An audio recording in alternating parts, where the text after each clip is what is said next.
Несъмнено една от положителните нотки в последните дни в лагера на сините е факта, че Левски може да разчита на всички свои национални състезатели, които се завърнаха към действие.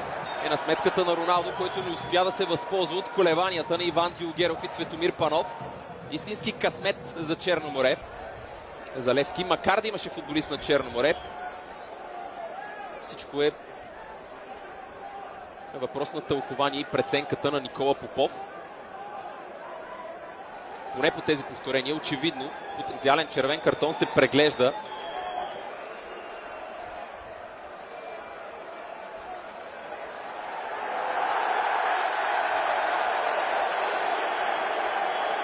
Такива ще бъдат шансовете за Черно море. И в крайна сметка след това центриране се стига и до точен удар. А сините разполагат с полузащитници, които могат да движат топката достатъчно бързо. Даниел Димов тук с намеса срещу Уелтън. В крайна сметка и като цяло за Черно море. Пабло Гарсия стреля покрай вратата. Едно безспорно, почти безупречно представяне в отбрана през първата част. Как обаче ще се развие втората? Започва доста по-активно за домакините. Рикардиньо с изстрел.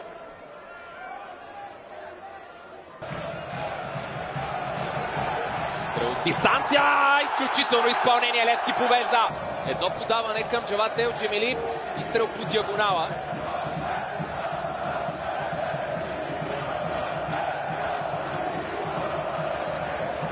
Или директно центриране в наказателното поле. Второто, не, по-скоро трето. Като на шега тук Виктор Попов премина през няколко футболисти на Левски. Брено Тейшейра.